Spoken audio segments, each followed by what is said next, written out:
name is Mr. Miyagi, and this is Mr. Miyagi's shop. So, you bought that old XS650, did you? Wanted to clean those rims up a little bit, did you? Well, how the heck am I going to get that tire off? Well, hopefully I can give you a few little hints on how to get it off without a tire machine. Now I have one, but we're going to do it. This is a fresh tire. When I mean fresh, it's been sitting for God knows for how long. And I'm going to have to break it off the rim. So follow along and let's see if we can get this bugger apart. And then we'll tackle the spokes. Right now we got to get the tire off. Well, let's hat at it. First thing you want to do is you want to let the air out, if there is any. But I like pulling the core anyway. That's the valve core, I say.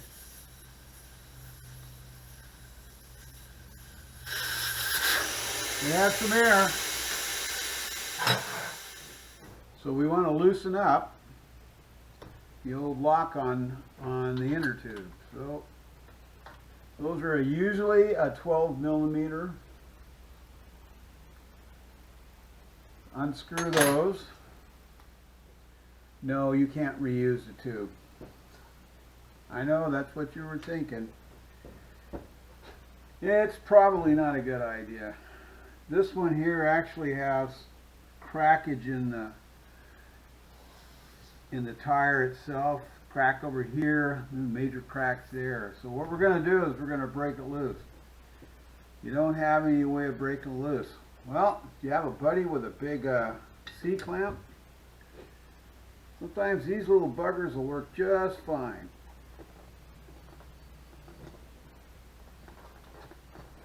Okay, you get it to start, and you should buy a breaker bar. Look at that.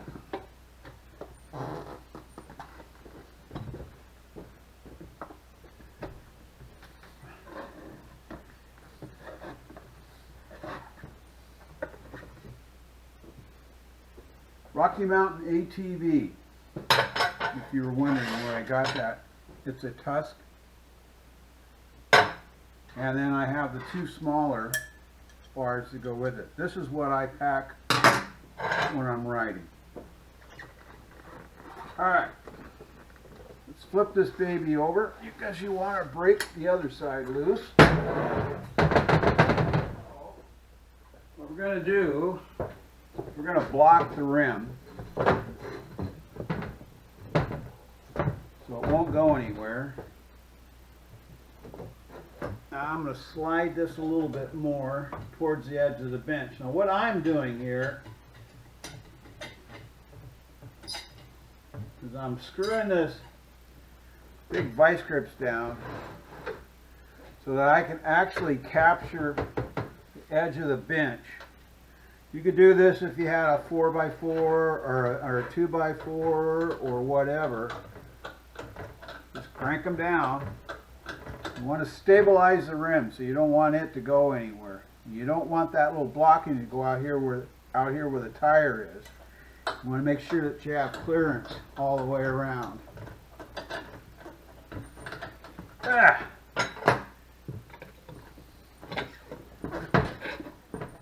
This wheel came off the 1978 that I had bought, and the gentleman had had it since the 70s. And I think that's where this tire is from. Alright, you want to spray this down with a little soapy water. Now you can either use Windex or you can make up some soapy water, dish soap. Make sure you get it good and coated all the way around. This is just going to help you get it off of the rim. Push down on the other side as much as possible. So you're just working this. You don't want to take a lot at a time. Small bites, as they say. You can always lock that one down underneath.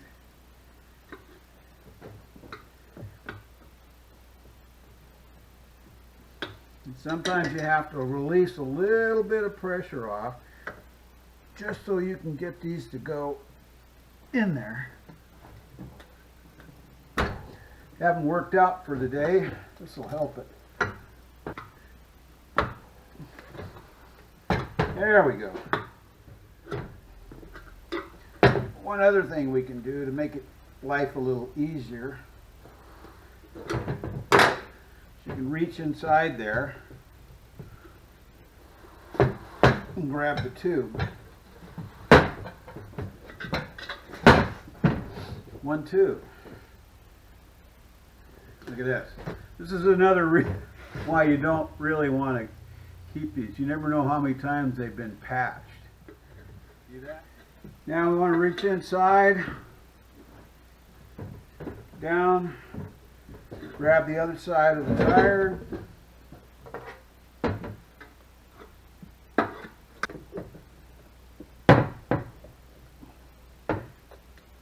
There we go.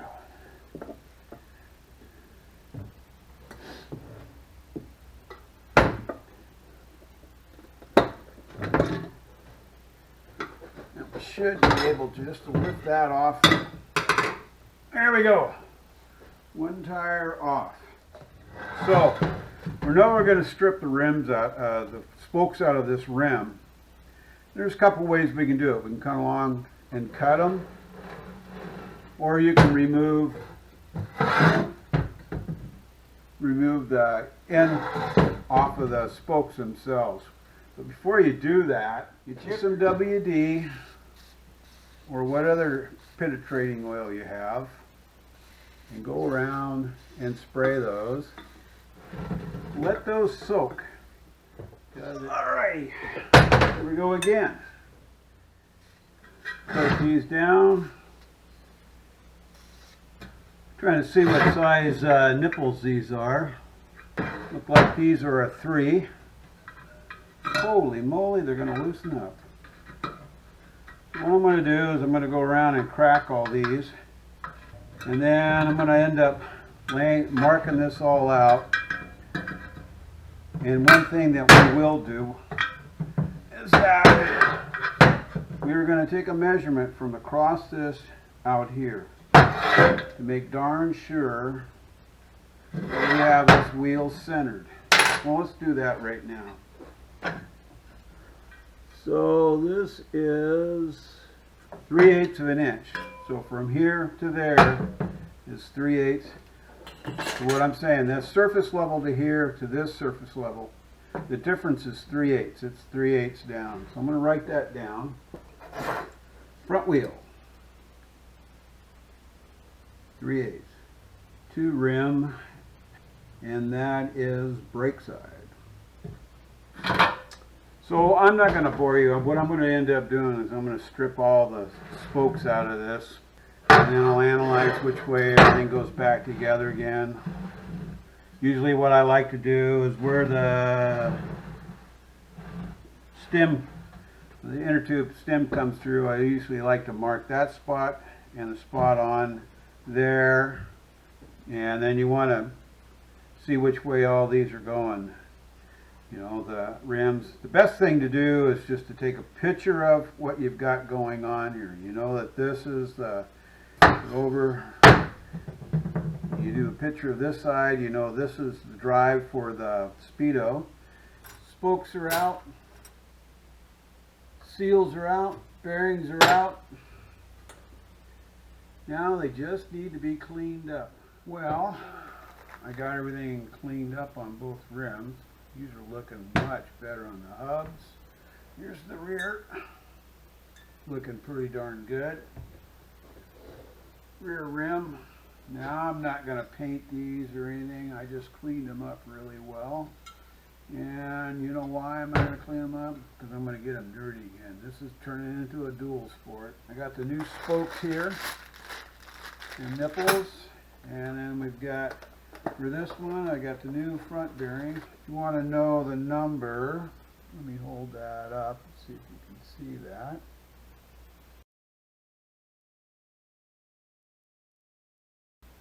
That's for the front. Now I got these through Mike's XS, but I'm sure you can buy these in other stores. The rear, here's the number for the rear. Same thing with that, they're sealed bearings. Old ones, new ones. Yeah, we could have cleaned these up and reused them, but I'm going off-road, so I kind of want to make sure that I got some good spokes. Now you have to pay attention to these spokes.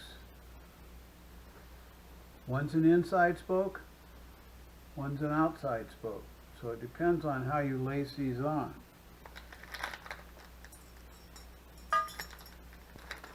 Inside spoke,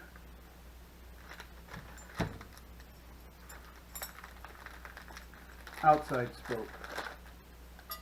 They lay a little different, so that's why they're bent a little different. So pay attention to that when you get the pack. There's a reason why they're in separate plastic bags. Well, you can see that I've started doing the lacing. What I ended up doing first, I put the inner spokes in, and now I'm working on the outer spokes. I raised the rim up slightly so it's a little easier to work on these things. One of the other things too, I did put the bearings and seals in, but now I'm going to go through and put the uppers in. I've got one that's locked off, so we're going to do another one, and that just slides up, twist through, and then you find the hole that it should go. It should line up. Everything should line up if you're doing this right. I also like to lubricate the little nipples. It just helps putting this together. You don't bind up as much. And another one. We just continue doing this all the way around. Now they actually make some spoke grease, but I'm just using some Lucas, kind of a heavy duty oil. I use it for assembling all my parts and pieces. It just helps putting everything together, and it works well. You don't want these to bind up, because what ends up happening, if you bind them up, you're going to break something, which isn't good. Now what I did before, marked where my valve stem was coming through at, right here on the inside, marked it there to line up with another set of marks in this area, so that it came back basically out at the same spot. You know, it just helped getting started, knowing where to put the spokes and how to do it. I also marked the direction of the upper spokes, which gives me an idea of where everything should lay out. The whole thing on when you're doing a lace job is that you want to take your time. Don't get in a hurry. Another thing to pay attention I'm saying this, before you tear that rim apart, pull out those old spokes, take pictures and measurements. Measure your height across here to here. From that point to that point, it's going to be different. You want to know what that is, because that helps you align everything. Now these nipples, they go into these little raised areas here. They're offset. One set's going this way, one set's going the other way. And they're on the bottom and on the top, and it depends on how the spokes lay in there. You just want to run these up. You want to try to keep all the spokes the same. I usually like to run them in until I have about a 1/4 inch showing on the threads. You just continue around doing that. And you do these in a kind of a series. You don't want to get in a hurry again.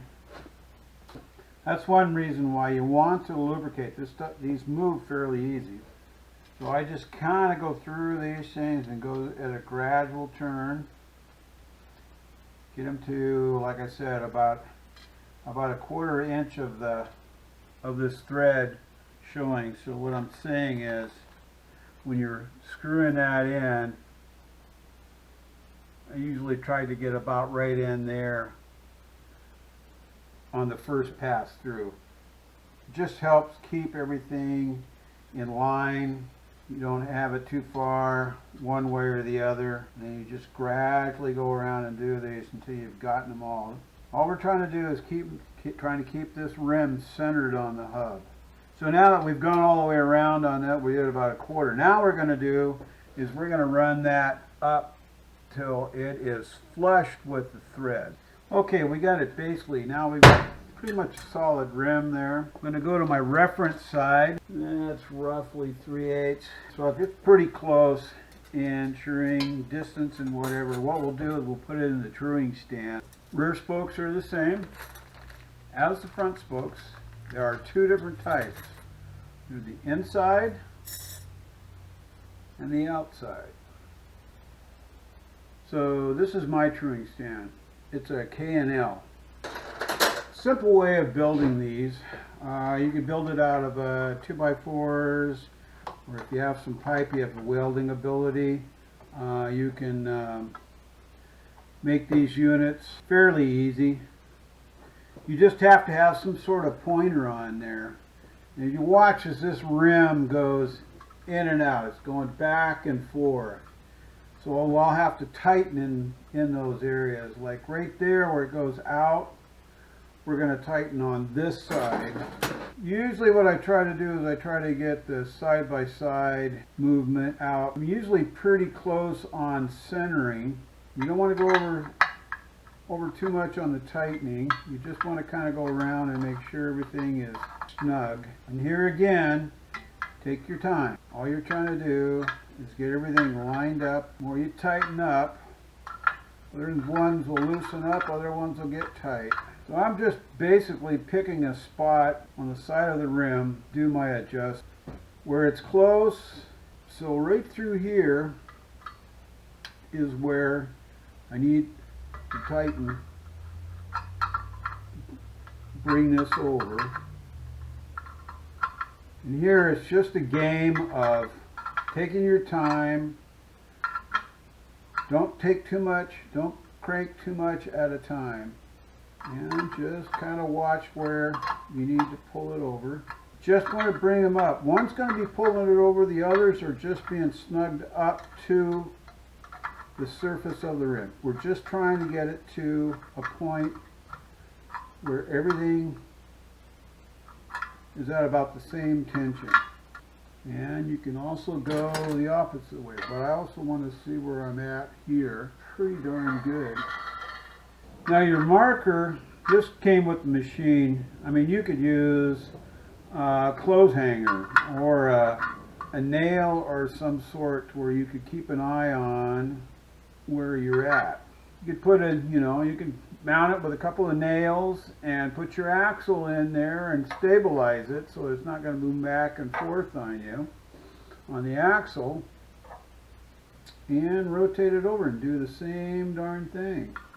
All you're doing is you're manipulating that rim by tightening the spokes. So you're either moving it in, or moving it out, or moving it in. Now what we're trying is seeing how it's centered.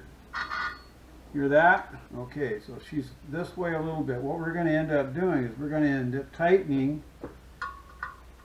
several spokes here on both sides. Now we've done one full turn. Let's see where we're at. Boy, I tell you, I don't know. Pretty darn close. So what we're going to do is we're going to do one more walk around on this. I'm going to say that that's pretty dang good. One thing I will do after putting some miles on this bike is that I'll recheck all these again, just to make darn sure on both front and rear. So that was the rear, and I've got the front to do, but it's the same principle on both. Once we get the tires on, we're going to balance them on this machine, and the way I do that is I do a static balance. and we'll go over that. We're going to talk about static balancing of the wheel, where you're rolling on 4 little wheels. Now you can make one of these up. Go to the hardware store and go to the little bearing section and buy 4 little bearings. Find some a little piece of aluminum, I'd say at least 1.5 inches, just a small chunk. Mount those on so that they're fairly close, probably within a 1/8 inch apart. Set that up, little notch out where the axle was going to go, and mount that on some 2x4s or whatever, and guess what? You have a wheel balancer. So how this works is that gravity will find the heaviest point. So you can see this is slowly turning around, and now we're dropping down. It's going to go slightly back up again, and it's going to come back down again. So we can just slow this down a little. What we're trying to do is we're trying to find the heavy point. So we know that this part of the tire, this lower section here, is heavier. And it's just the basis of how tires are made. Some settle out a little heavier. So what we want to do now is that we're gonna let this walk itself out. And here again, patience. You can stop it a little bit here. So then we want to mark this area. There we go. So we know in this area, right here, is the lightest point. This is the heaviest. This is the lightest point. So what we're going to need to do now is that we need to figure out how much counterbalance we're going to have to put up there. Now there's several types of counterbalancing. You have this style that slip onto the nipples, or we have the sticky kind. Now sometimes these are hard to find, so a lot of times I just use the stick-on kind. They have a little on there. They come in. This one here comes in 1/4 ounces all the way across. So plus you need to find a spot where to stick them on the rim. I wouldn't suggest to stick them on the outside. I would find a spot on the inside of the rim here, in between the spoke area there. So what I'm going to do is I'm going to apply, let's say 3 of these. Now these wheel weights you can buy online. They're fairly reasonable. You can get a large package of them. Tape these in place before we stick them on. We just want to make sure that we have the right amount of weight. So we've already marked the area here. We bring it down. We've pretty much determined that maybe 3/4 ounce might be enough.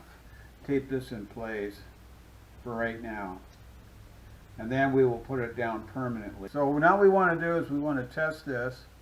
We're going to go at horizontal. Is it going to move? No. We're going to move it over here. If the weight is off, if it's too heavy, it's going to come down, it's going to bring it. If it's too light, it's going to go back up to the top. But 3/4 ounce, this unit's going to stay right in place.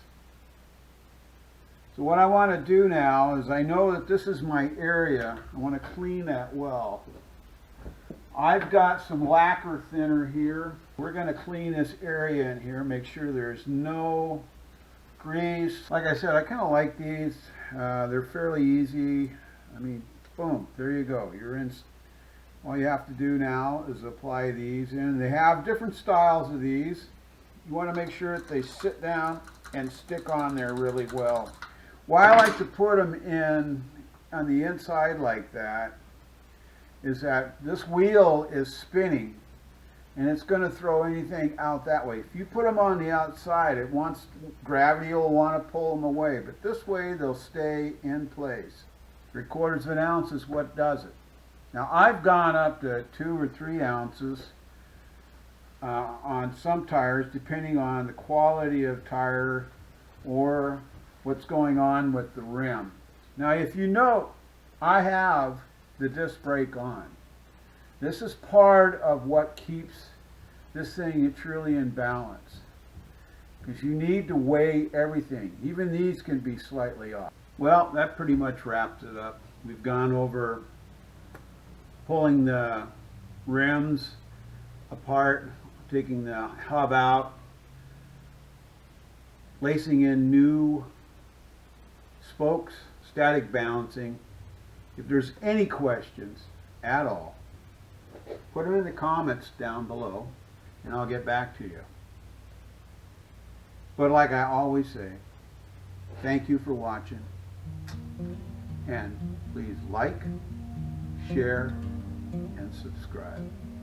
This is Mr. Miyagi signing off again. I hope you have a great day. Thanks for watching again.